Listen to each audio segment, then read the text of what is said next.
The smell of blood reached her before she saw him. Josie had learned, over years of working the late shift at the iron hearth, to trust her nose before her eyes. The inn sat at the edge of Coldmere's eastern road, a crooked 2-story building with a sign that swung in the wind and a kitchen that smelled perpetually of rendered fat and burnt rosemary.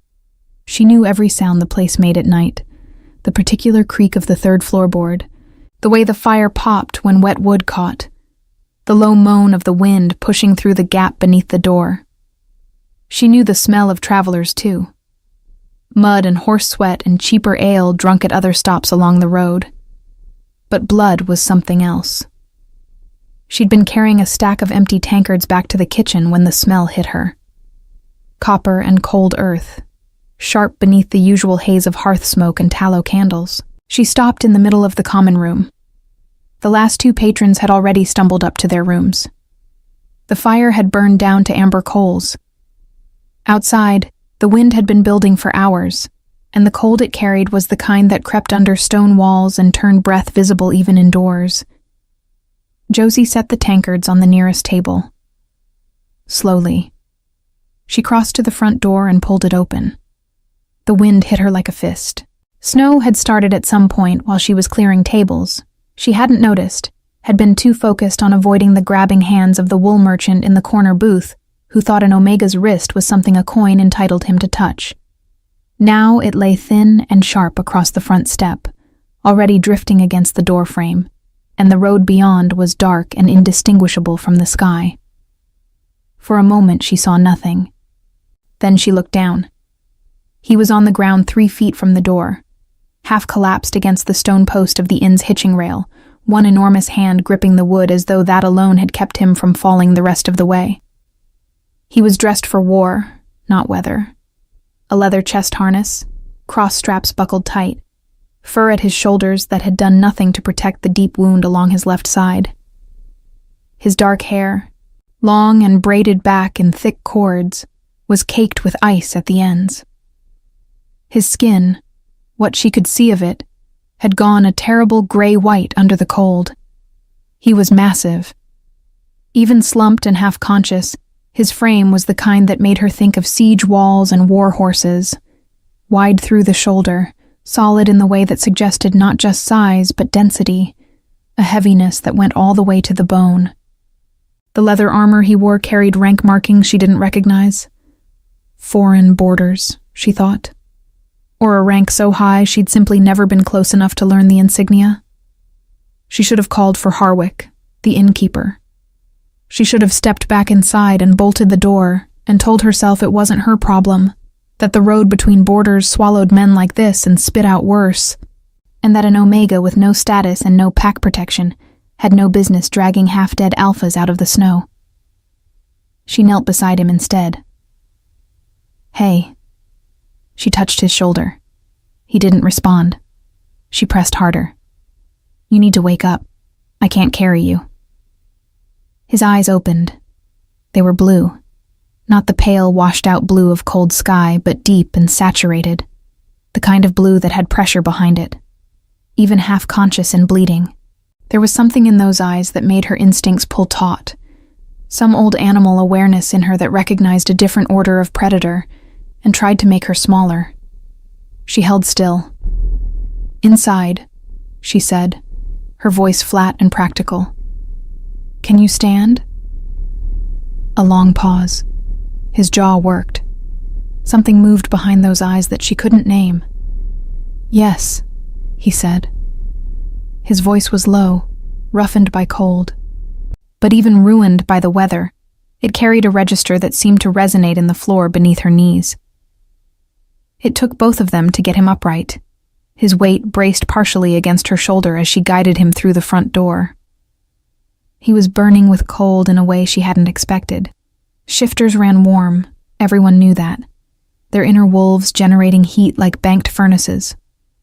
But whatever had happened to this one had stripped that warmth away. His body temperature was wrong. She could feel it through the sleeve of his tunic where her hand gripped his arm. Cold like stone in deep winter. Cold in a way that made her stomach tighten with something she refused to call fear. She got him to the chair nearest the hearth. He lowered himself into it with a slowness that told her every movement cost him, though his face showed nothing. Just that same locked-jaw composure, the kind of control that looked like calm, but was actually the opposite. It was the control of someone refusing to show weakness in front of a stranger. She didn't comment on it. She went to the kitchen. Harwick had gone to bed hours ago, which was both an obstacle and a relief. The relief was that he wouldn't see her wasting time and supplies on a stranger she'd found half dead in the snow. The obstacle was that everything she needed, she'd have to find herself.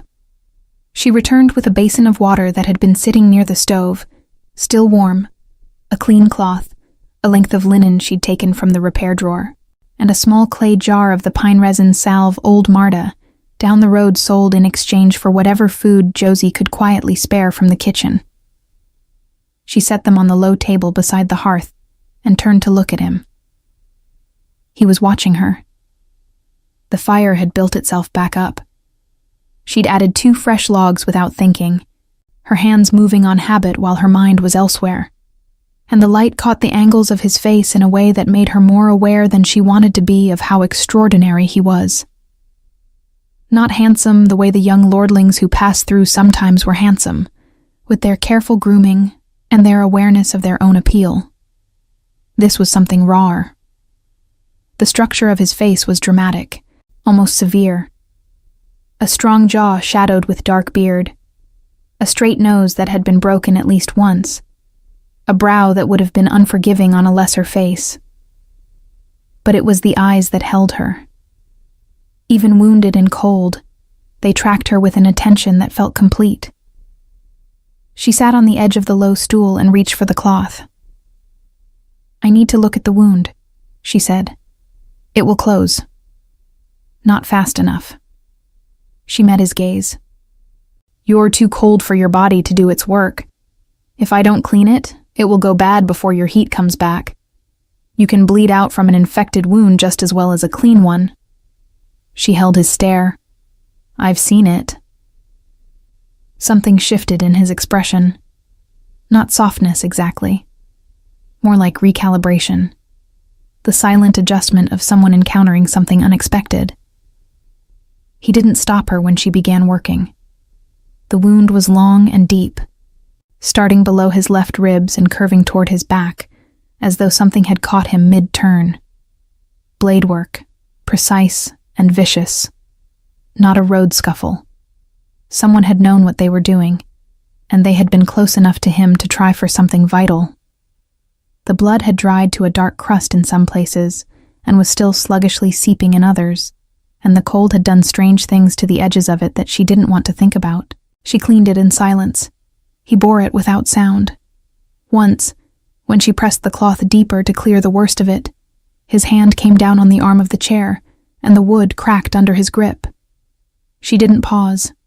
She finished what she was doing, applied the pine resin salve with 2 fingers in slow strokes, and began binding the linen tight across his torso. "You're not afraid of me," he said. It was not quite a question. Josie tied off the bandage and sat back. "You're injured and half frozen. What would be the point? Most people would have left me outside." She looked at him. "I know." The fire crackled. Outside, the wind had reached a pitch that pressed against the shutters in long, sustained notes.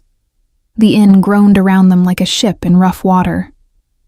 Josie picked up the basin, gray now with diluted blood, and held it in her lap. "What's your name?" she asked. A pause. Brief, but there. "Roman," he said. She nodded slowly. She didn't ask anything else. She had learned early, in the way that Omegas without packs learn most of their hard lessons, through consequence. That asking an Alpha his rank and his pack affiliation before he offered it was either a provocation or a kind of courting, and she had no interest in either. "There's a room upstairs," she said, standing. "Small. No one's using it. You shouldn't sleep in the chair with a wound like that." He watched her for a moment that lasted too long. "Why are you doing this?" She stopped. Considered the question honestly. Because you would have died in the snow, she said. And I don't think you came all this way to die in front of someone else's inn. She didn't wait for him to answer. She walked to the stairs, listened for the sound of him following, and felt something she hadn't felt in a long time settle in her chest. Something quiet and watchful, and not quite peace, but close to it. She didn't know his rank. She didn't know his enemies. She didn't know that by morning, every one of those enemies would be looking for him, and that the question of where he'd gone would pull a thread that unraveled everything she thought she'd safely left behind. She just knew that the cold outside was honest, and the wound was real, and sometimes that was enough. He was still there when she came downstairs before dawn. Josie had not expected that. She had carried a small, private certainty up to bed with her the night before. The kind of certainty that functions as armor, that by the time the kitchen needed lighting and the bread needed setting, he would be gone. The room empty, the linen she'd used to bind his wound left folded or discarded, and the whole thing reduced to a strange night she could file away without consequence. Alphas passed through Coldmere. They never stayed. But when she reached the bottom of the stairs, still pulling her braid over one shoulder and fastening the ties of her work apron, she found him at the table nearest the hearth. Upright, dressed in the same leather armor, the fur mantle back across his shoulders, the cross straps rebuckled with precision. His forearms rested on the table, hands loose, and he was looking at nothing in particular, with the particular quality of stillness that she was beginning to understand was simply how he occupied space. Not restless, not passive, but watchful in a way that consumed no visible energy at all. He looked up when she reached the bottom step. She looked at him. He looked at her. "You should still be in bed," she said, because something needed to be said. "I don't sleep long." She moved past him toward the kitchen. "The wound needs checking." "It closed in the night." She stopped, turned. "Let me see." He held her gaze for one of those pauses that seemed to belong to a different unit of time than ordinary moments, and then he reached up and pulled the edge of the leather harness aside. He'd removed the linen himself at some point. It sat on the table beside him, folded, which was unexpectedly careful of him. And beneath where the bandage had been, the skin was knit together in a long, pale seam, tender-looking, and raised, but unbroken. The salve had done its work, and so had his body, finally warm enough to accelerate the way shifter flesh did when the cold no longer fought it. Josie looked at it for a moment longer than was strictly clinical. "All right," she said, and went to start the kitchen fire. He followed her. Not immediately, and not in a way that felt like pursuit, more the way that someone moves when they've decided to be in a room and simply enact that decision without ceremony. She heard the scrape of the bench, the particular weight of his footsteps on the stone floor, and then he was in the kitchen doorway with his shoulder against the frame, watching her feed kindling into the iron stove. "You work alone?" he asked. "Harwick, the innkeeper. He handles the front. I handle the back." She set the flint. "And the front, most nights, when he decides the ale is better company than the guests." "How long?" 4 years. The fire caught. She sat back on her heels and looked at the flame. "Since I came to Coldmere." She did not explain what she'd come from. He didn't ask. That restraint she noticed. The way he held his questions at the edge rather than pressing forward the way most alphas did, as though information about her was simply owed to them by nature of what they were and what she wasn't. She stood and began measuring grain for the morning porridge. "Where are you going?" she asked, because it seemed practical now in the daylight, with him standing whole and healed in her kitchen. Last night she'd been managing a crisis. This morning it was a different kind of question. "North," he said. "The Harrow roads are iced past Veldon.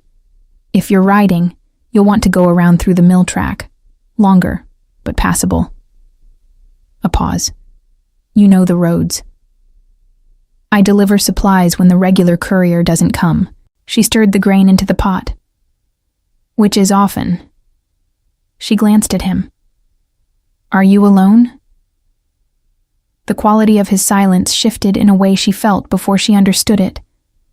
"Yes," he said finally.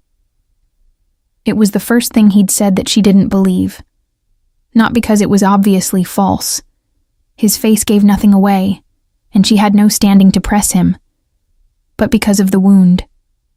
Whoever had given him that wound had been close, had been trusted close, and men who rode with their trusted guard didn't end up half dead in the snow in front of an inn at the edge of nowhere.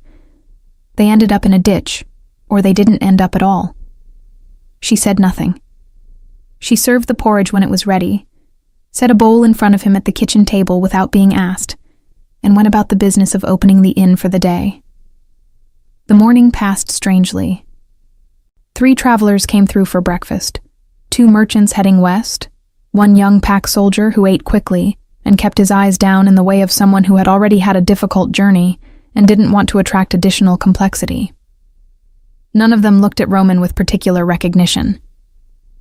He'd taken a seat in the corner of the common room, away from the windows, his back to the wall, and had the quality of a man who had spent a great deal of his life making deliberate choices about where to sit in a room and why. Josie noticed this without meaning to. She noticed other things too, in the involuntary way that her body processed information before her mind could decide whether she wanted it. The way he tracked every person who entered without moving his eyes in any obvious direction. The way his posture stayed loose and available rather than tense. The ease of someone not afraid of what might come through the door, because they were confident in their ability to meet it. The faint scar along the left side of his jaw that disappeared into the line of his beard. The hands, large, scarred, resting still on the table, capable of the kind of damage she absolutely refused to think about in any detail. She was clearing the merchant's plates when the riders came. 4 of them. She heard the horses first, too many hooves for ordinary travel, moving at a pace that was controlled but urgent, the particular rhythm of animals being pushed. She was at the window before she'd made the decision to move, looking through the warped glass at the road. They wore dark riding coats with the collar insignia of a border regiment she didn't recognize, not Coldmere's territory. The kind of insignia that meant someone with enough authority to send 4 armed men through iced roads before the morning was half done. She turned from the window. Roman was already standing. He hadn't moved dramatically. He'd simply risen from his chair in one fluid motion, and was now positioned between her and the door, which she registered with a complicated mixture of instinct and discomfort. The instinct that said something about that positioning was right, and the discomfort that said she didn't know this man well enough to be standing behind him while armed strangers rode toward her workplace. "Back door," he said quietly. Not to her. To himself, she thought, or to something in him that was assessing the geometry of the situation. "There's a passage through the kitchen to the storeyard," she said. Her voice came out steady, which surprised her. "From there you can reach the stable without crossing the front." He looked at her, really looked at her, in a way that was different from the way he'd been watching all morning, more direct, less contained. Something in it that made her feel briefly and unwillingly transparent. "I'm not leaving without explaining something to you first," he said. "You don't owe me an explanation." "No," he held her gaze, "but I owe you a warning." He paused. "Those men are not here for me." The sentence landed in the space between them and sat there while she worked out what it meant. They were not here for him. She thought of 4 years of careful smallness, 4 years of a name that she'd let fade into the background noise of a border town, a face that she'd learned to make forgettable, a skill set she'd deliberately reduced to bread and broth and the carrying of other people's empty cups. She thought of the reason she'd come to Coldmere in the first place, what she'd been running from, what she'd been told had been settled, who had promised her it was over. The blood drained from her face before she could prevent it. Roman saw it. She watched him see it, watched something sharpen in his expression that was not surprise, which told her things she didn't have time to fully process. "How long have they been looking?" he asked. I don't... She stopped, started again. I was told it was finished. Who told you? She thought of a man with a careful smile and soft hands, and a letter sealed with wax she'd trusted without question, because she'd wanted it to be true. Because being wanted was exhausting, and being left alone had seemed like enough. She thought of how it had felt to read that letter, like being released, like being forgiven for the crime of existing. She had believed it completely. Someone I shouldn't have, she said. The front door opened. She heard bootsteps on the threshold, heavy, methodical, the walk of men with papers and purpose. Roman stepped closer to her, not touching, but close enough that she could feel the warmth that had returned to him overnight, the functional heat of a shifter body running the way it was built to, and she was furious at herself for finding it steadying. I know a way out of this, he said quietly, but you have to trust me for the next 10 minutes. She looked up at him. She thought of every reason she had not to trust an alpha she'd found bleeding in the snow less than 12 hours ago, a man whose real name she might not even have, whose rank she didn't know, whose enemies or allies or obligations she understood nothing about. 10 minutes, she said. Then you start explaining.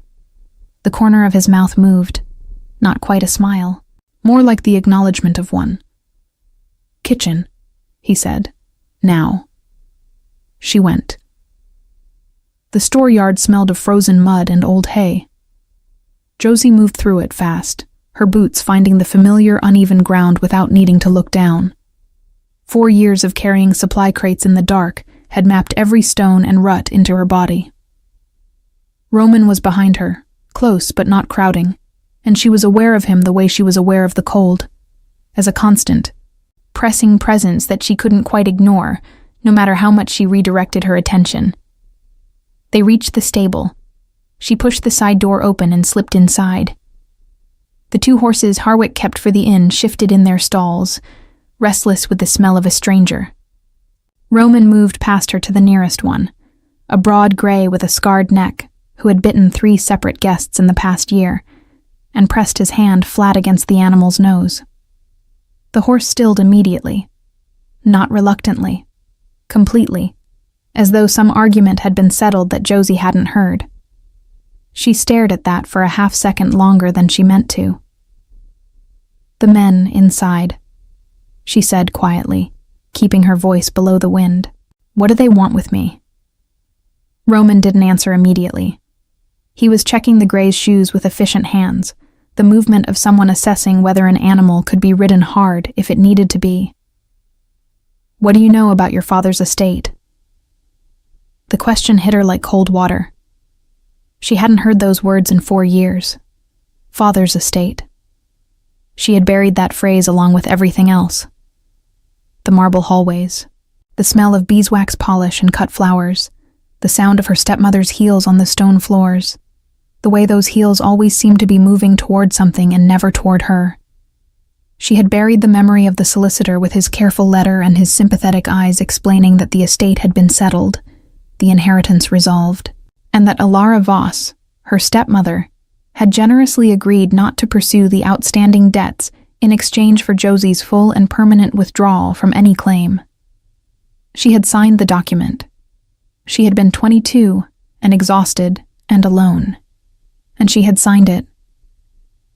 I have no claim on it, she said. I signed everything away. Roman looked at her over the gray's back. Those documents were forged. The stable was very quiet. That's not possible, she said. I signed them myself. You signed copies. The originals, with the territory seal, were never submitted to the council. Alara Voss has been operating the estate without legal title for 4 years, collecting revenues from land that is still, under territorial law, registered in your name. He paused. She has known this. For 4 years she's been aware that a proper challenge would dissolve everything she's built. Josie's hands were very still at her sides. How do you know this? Because the council sent an inquiry to every major holding in the Northern Territories 3 months ago. A land audit. Routine, or meant to seem so. When the auditors reached your father's estate, Alara Voss gave them falsified records. Someone on the audit team flagged the inconsistency. He held her gaze. That report passed through my counsel. Your counsel.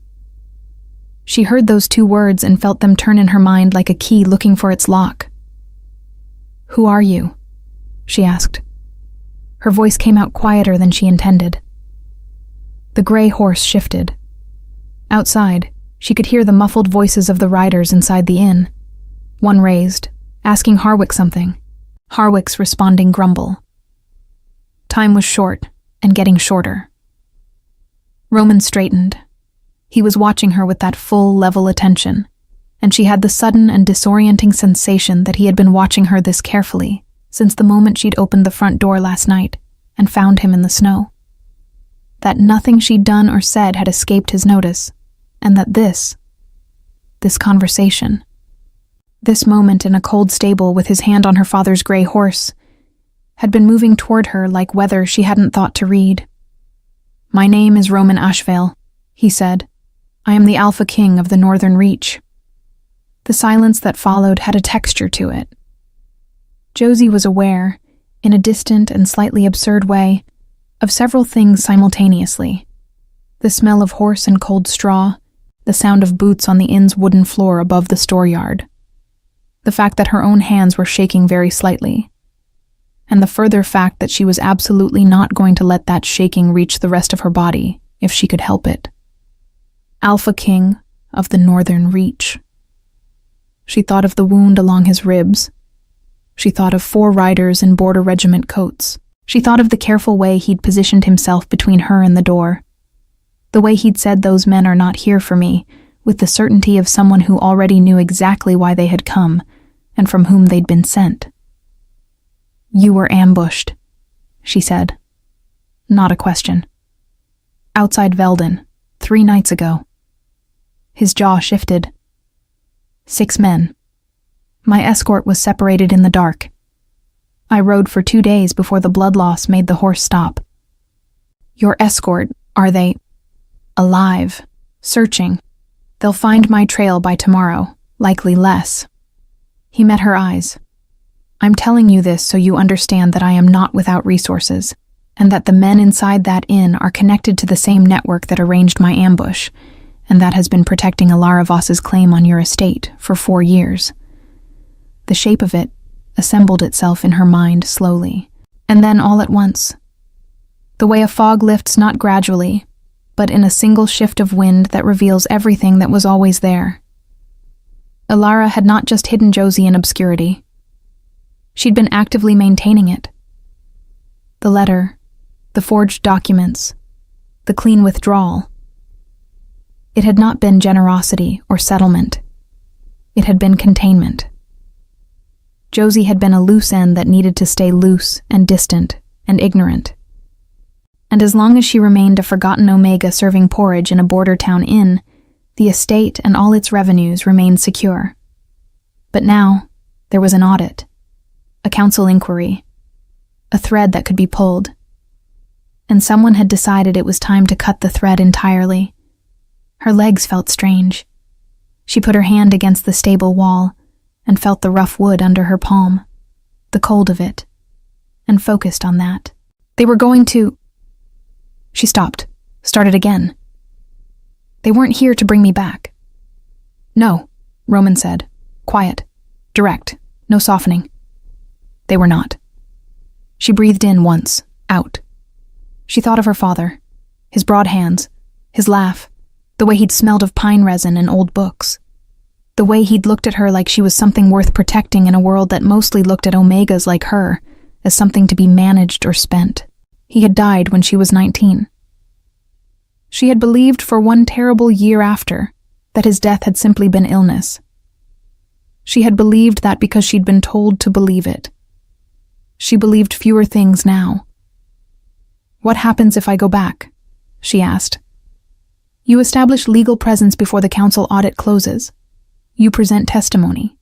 With the council's backing, the forged documents become criminal evidence rather than settled record. He paused. Ilara Voss loses the estate.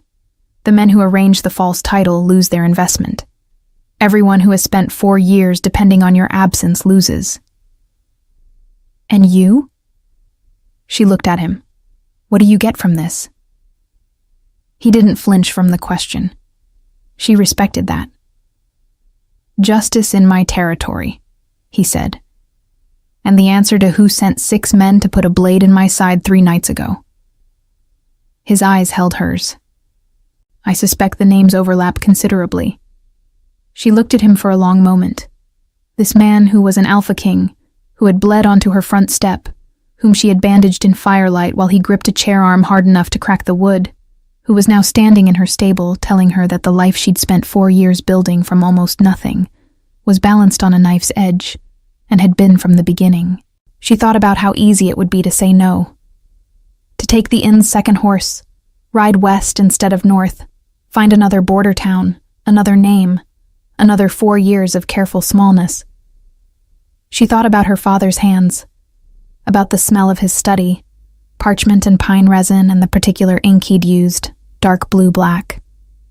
She thought about the auditor's report. A thread. I need my bag, she said. 5 minutes. Something crossed his face.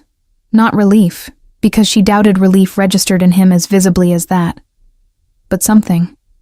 A settling. I'll have the horse ready. She went back through the storeyard at a controlled pace that was not quite a run. Inside the kitchen, she moved fast and quiet. Her winter cloak from the hook by the cold pantry, the small leather satchel she kept under a loose board in the floor of the dry store, which held what she'd managed to save over 4 years. A folded letter in her father's handwriting, a small amount of coin, and a ring she'd never worn but had never been able to leave behind. She passed through the common room without looking toward the front, where she could hear one of the riders speaking in the low, careful voice of someone conducting a search, rather than asking a question. She did not say goodbye to Harwick. There was no version of that conversation that ended well. She went back to the stable. Roman had the gray saddled, and the inn's older chestnut prepared beside it. He looked at her when she came through the door, at the cloak, the bag, the expression on her face that she was working to keep neutral, and said nothing. Just checked the gray's girth one final time and held the reins out to her. She took them. They rode out the back of the stable yard and onto the mill track before the riders inside the inn had finished searching the upper floor. The snow had stopped in the night, leaving the road hard and pale under a sky the color of old pewter, and Josie kept her eyes forward and her hands steady and told herself that whatever was shaking inside her chest was simply cold. The mill track curved north. She followed it. They rode for most of the day without stopping. The mill track gave way to the old forest road past mid-morning, a narrower path that wound between stands of black pine and frozen creek beds, the ground pale and hard under the horses' hooves. Josie knew this stretch of road as far as the 3rd waymarker.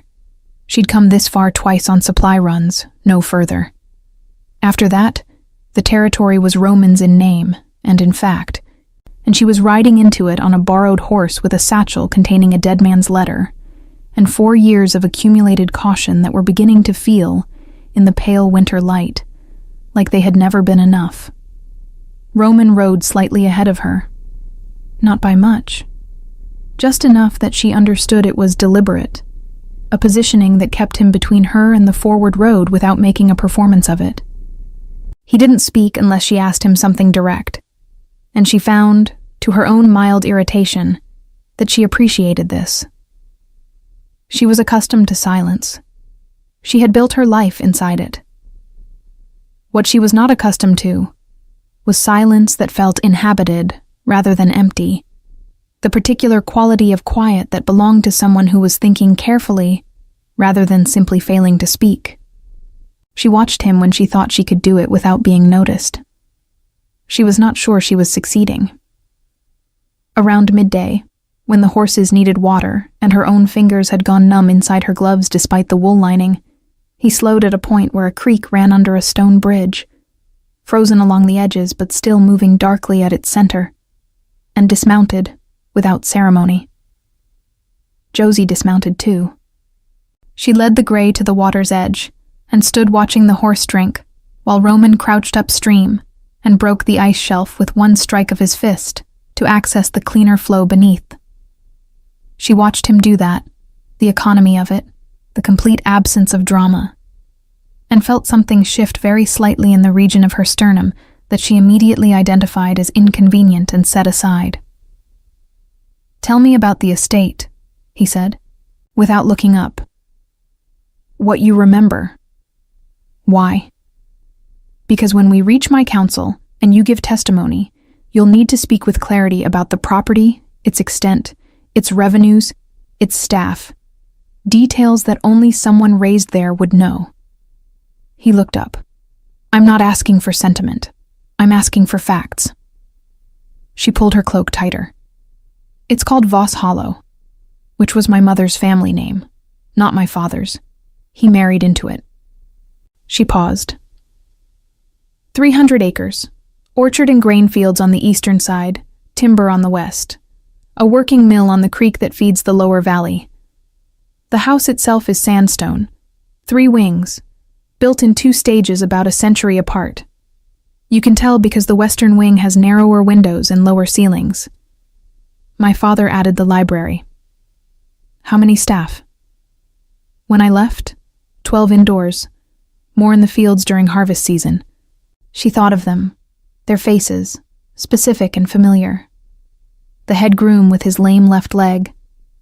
The cook who had slipped meat pies under Josie's door during the worst weeks after her father died. "I don't know what Alara has done with them." Roman was quiet for a moment. The mill revenue alone would be substantial, combined with the timber and grain. He stood, dried his hands on his riding coat. This was not opportunism. She planned this before your father died.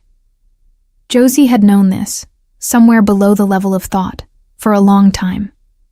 Hearing it said plainly was different. It took up more space when it was words. "He trusted her," she said. Her voice came out even. She was proud of that. "He was lonely after my mother died, and Alara was... She was very good at being exactly what a lonely person needed to see." She looked at the creek. "She was never cruel to me directly. That's what made it hard to read. She was just absent, in a specific way, targeted at me and no one else." She paused. When he died, everything she'd been waiting to do became available to her. "How did he die?" She looked at him. He held her gaze, direct and patient. "He was told it was his heart," she said. "He was 51. He'd never had heart trouble." She stopped. "I told myself the grief was making me suspicious." Roman said nothing, but something in the set of his jaw told her that her suspicion had not been grief-born at all, and that whatever his counsel had found in that land audit had included details she had not yet been given. She decided not to ask him yet. She needed to be able to ride the rest of the day without coming apart, and she was not confident she could do both. They rode on. By late afternoon, the trees had thinned enough that she could see the shape of the land rising ahead, foothills that rolled up toward the Ashvale Range, dark against the pale sky. Roman's territory proper began at the river crossing she could see in the middle distance, a wide stone bridge with mounted sentries visible even from this far. She felt him relax, fractionally, when the bridge came into view. Not visibly. His posture didn't change. His hands on the reins stayed loose. But something in the air around him shifted, a lowering of something that had been held taut since morning. And she understood that however controlled and unhurried he had seemed all day, he had been spending something to maintain it. The sentries recognized him at 50 yards. She saw it in the way they straightened. Not the stiffening of men spotting a stranger, but the particular precise attention of soldiers identifying their commanding authority. One of them rode forward at a controlled canter and pulled up 10 feet short. "My king." The man's voice was carefully neutral. but his eyes moved to Roman's left side, and then to Josie and then back. And in that single sweep of attention, he had clearly assembled a significant number of questions that he was choosing not to ask. "Right ahead to the hall," Roman said. "Prepare the eastern guest quarters and send word to the council steward that I require a meeting at dawn." He paused. "And send Captain Dress to me before nightfall." "Yes, my king." The sentry's gaze moved to Josie one more time. Brief, professional, not disrespectful. Then he turned and rode ahead. Josie watched this exchange in silence. "My king." The words had the quality of something she'd understood intellectually all day, and was only now beginning to understand in the deeper, inconvenient way. She had bandaged an Alpha King's wound with a cloth she'd torn from the inn's repair drawer. She had served him porridge in the kitchen of a border town inn, while he stood in the doorway watching her measure grain. She had ridden half a day through pine forest with him barely a length ahead of her, and never once, not seriously, not in a way she'd allowed to fully form, thought about what it meant to be traveling alone with someone of his rank, and no one who knew where she was. She thought about it now. They crossed the bridge. On the far side, the road widened and the countryside opened, and eventually, through a long avenue of bare-branched trees, the shape of Ashvale Hall resolved itself against the gray sky. A vast stone structure, darker than the foothills behind it, with towers that were functional rather than decorative, and windows that were tall and narrow and let out amber light into the failing afternoon.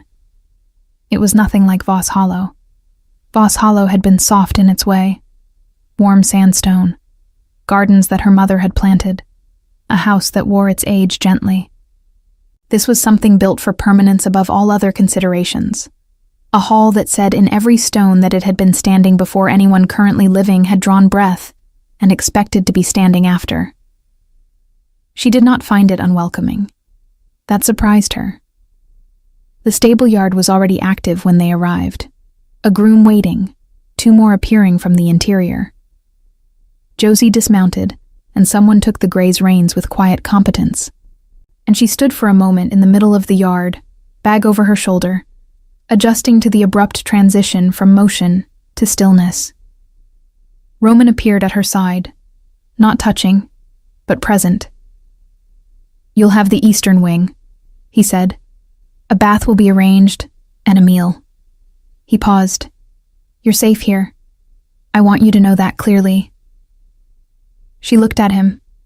The failing light made the angles of his face harder to read, but the eyes were the same as they'd been in the firelight, direct, without demand. "I'm not sure I know what that feels like anymore," she said. It came out more honest than she'd intended. He didn't offer her a reassurance. She would have liked him less if he had. He just looked at her in that careful, complete way and said, "You will." She followed a young servant woman through a side entrance and up a set of stone stairs, and when she reached the room, wide, fire already lit, a copper bath being filled by two more servants in efficient silence, a clean linen nightgown laid across the bed, along with a gray wool dress that looked approximately her size, and considerably finer than anything she owned. She sat on the edge of the bed and put her face in her hands, and did not cry. She did not cry because there was no version of crying that felt proportionate to what had happened. Too much had broken open today for the ordinary mechanics of grief. She sat very still instead, breathing slowly, and let the warmth of the fire work its way into her from the outside in. Later, clean and fed and lying in a bed that was the finest she'd slept in since she was 19 years old, she pulled her father's letter from her satchel and read it in the firelight. "Whatever they tell you after I am gone, Josie, do not sign anything without your own counsel present. The estate is yours. It has always been yours." She had read this letter 40 times. She had always told herself she'd misunderstood it. That grief made people write dramatic things that meant nothing. She folded it carefully and held it against her chest. She did not sleep for a long time. The council meeting began at dawn, and did not end until the candles had burned a third of the way down. Josie sat at a long oak table in a room that smelled of old parchment, candle wax, and the particular cold of stone walls that no fire ever fully reached.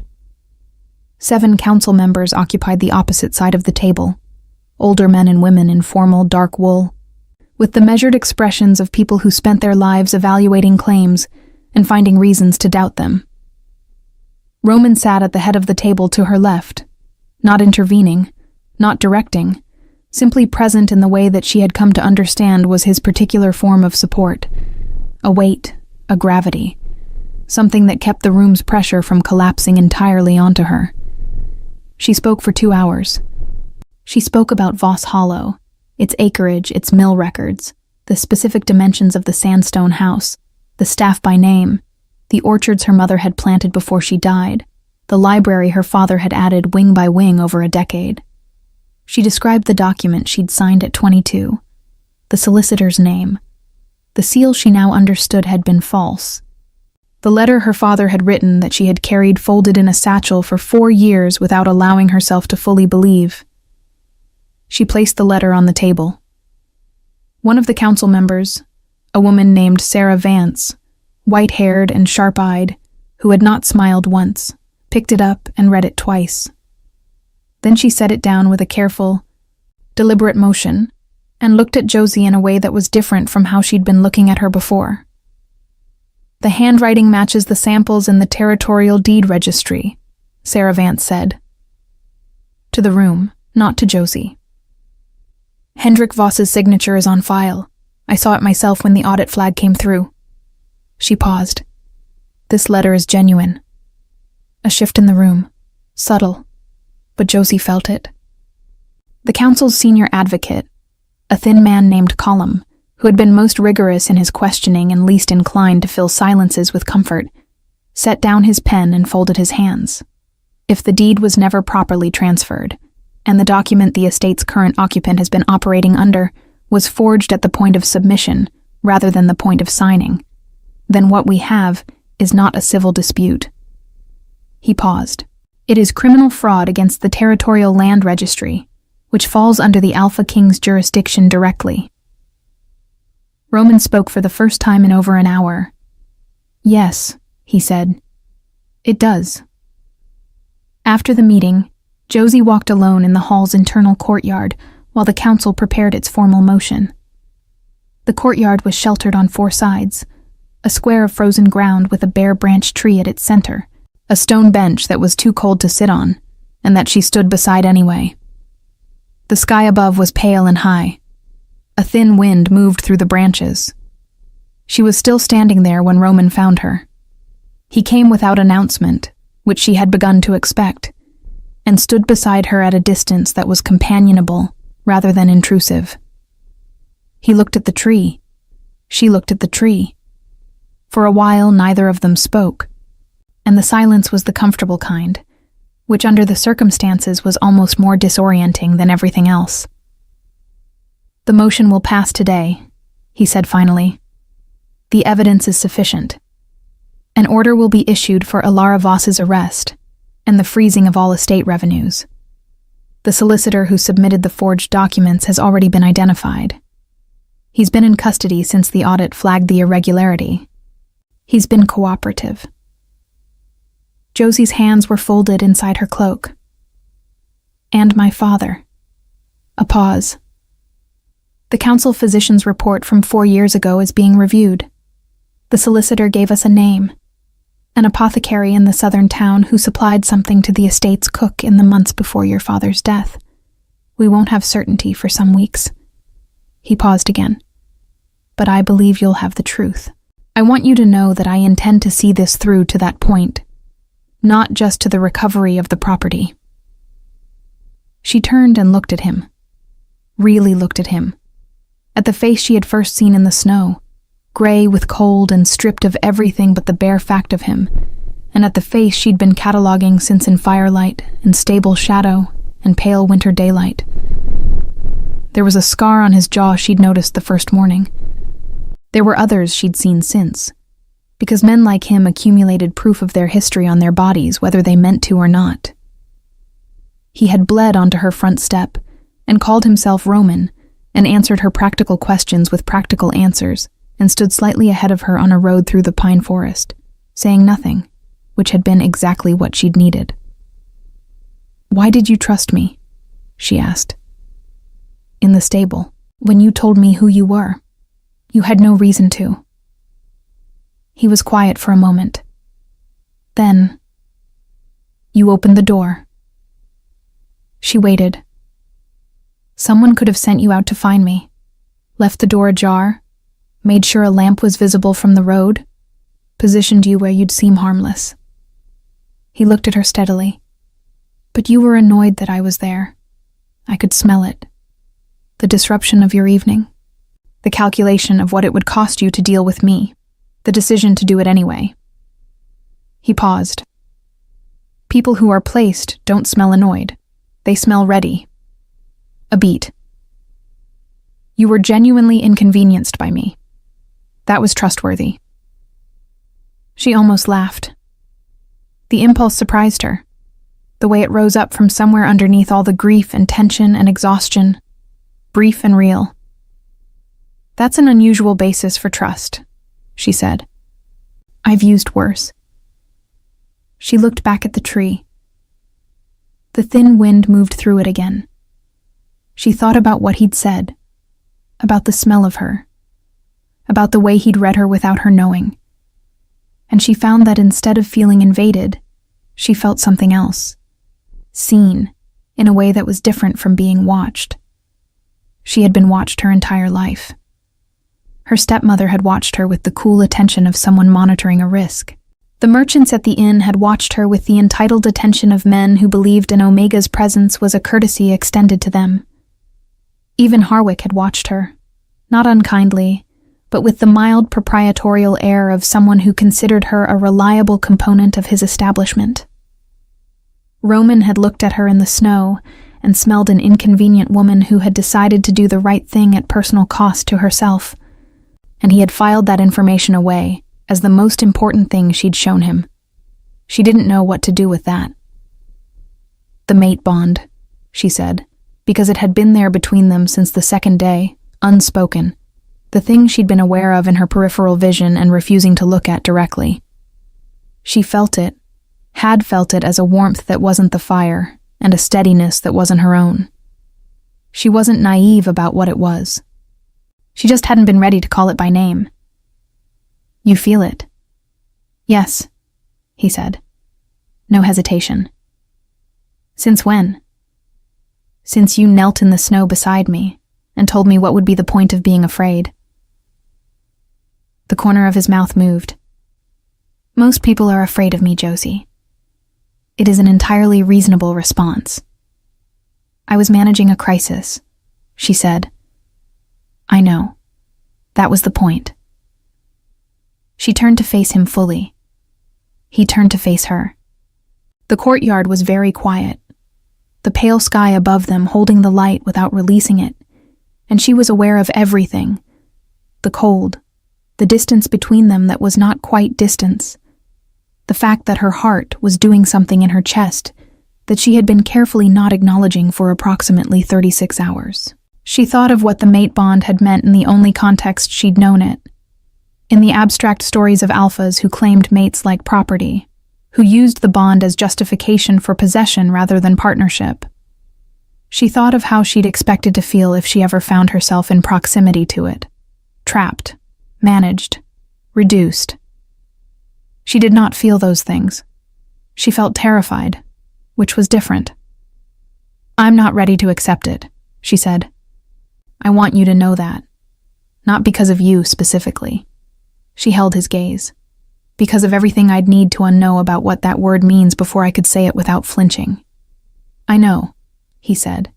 "And you're not going to—" "No," he said, quiet, certain. "I'm not going to push. I'm not going to position you. I'm not going to use the bond to argue for something you haven't chosen." He paused. "I've waited for things that mattered before. I'm not impatient by nature." She believed him. That was the part that made her eyes sting, briefly, and without permission. Not the words themselves, but the fact that she believed them. because she had spent 4 years being very careful about what she let herself believe, and she could feel that carefulness beginning to cost her in ways that were no longer worth paying. 2 weeks later, Alara Voss was arrested at Voss Hollow by the Alpha King's guard, the territorial warrant read aloud in the courtyard where Josie's father had taught her to ride. The solicitor's full testimony was submitted to the council.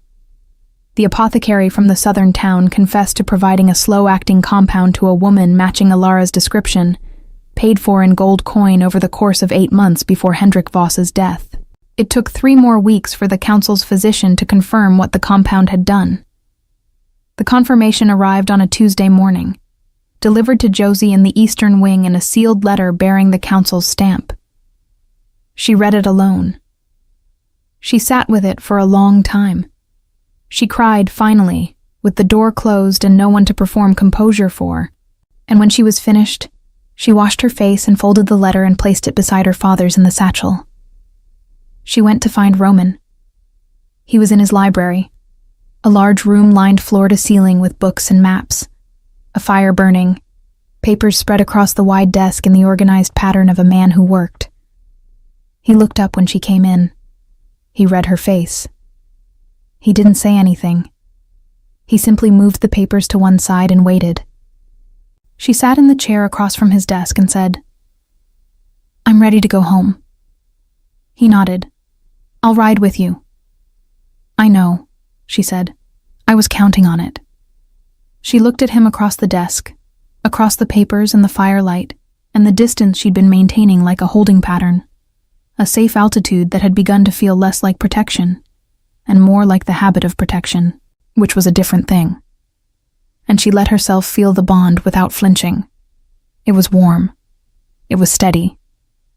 It asked nothing of her, except that she acknowledge it was real. She acknowledged it. He saw her do it.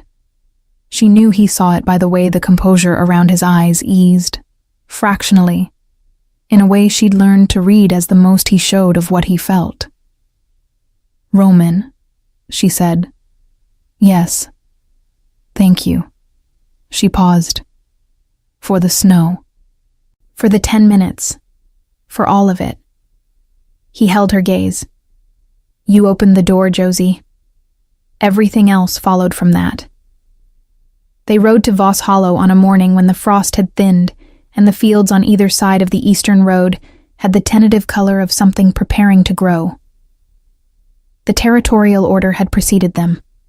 The staff who remained had been informed. The false steward installed by Alara dismissed. The estate's records transferred to the council's custody for review and restoration.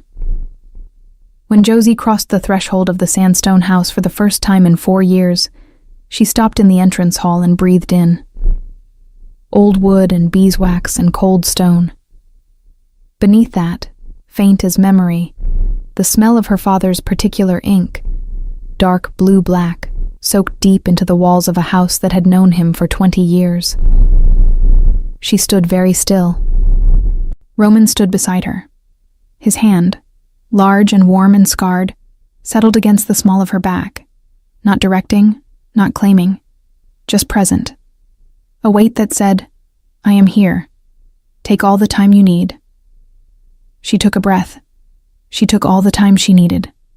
Alara Voss was tried before the full territorial council 6 weeks later. The charges were land fraud, document forgery, conspiracy to defraud the registry, and the unlawful administration of a fatal compound to Hendrik Voss of Voss Hollow. She was convicted on all counts. The estate was restored in full to Josie's name, every revenue retroactively accounted for, and Alara was remanded to the territorial prison from which she did not emerge. The solicitor lost his license and spent 2 years in custody. The apothecary was sentenced to 5. The 4 riders who had come to the Iron Hearth that morning were identified as agents of a minor lord in Alara's pay, and their lord answered to the Alpha King's council for conspiracy against a territorial heir. He answered poorly. It did not go well for him. Captain Drest, Roman's head of guard, identified the 6 men who had ambushed the Alpha King outside Veldon as being funded through the same network. Every one of them was accounted for. The investigation closed in the spring. Roman and Josie were formally mated on the first warm day in the courtyard of Voss Hollow, under a sky that had finally decided to be blue. It was a small ceremony. The council steward, Sarah Vance as witness, a handful of Roman's guard, and the remaining staff of the estate who had known Josie since she was a child and stood at the edges of the courtyard in their good clothes with expressions of the uncomplicated happiness that belongs to people watching something right happen after a long time of watching something wrong. Josie wore her mother's ring, found in a locked box in the house's eastern bedroom, where Alara had apparently never thought to look, or perhaps had simply not bothered with, which said everything about how much she had understood what it meant. She placed her hand in Roman's. She felt the bond settle between them, like a door finally closing on a room that had been left open too long to the cold. He looked at her the way he had looked at her in the snow, completely, without demand. She looked back. The Alpha King of the Northern Reach and the woman who had opened the door were, from that morning forward, one. He remained the man she'd met in the worst hour of both their lives, and she remained someone who had learned to trust what was true rather than what was convenient, and together they ran Voss Hollow and the Ashvale territories with the particular competence of two people who had both, in their separate ways, learned that the world did not get better on its own. It needed someone willing to step outside in the cold. It needed someone willing to open the door.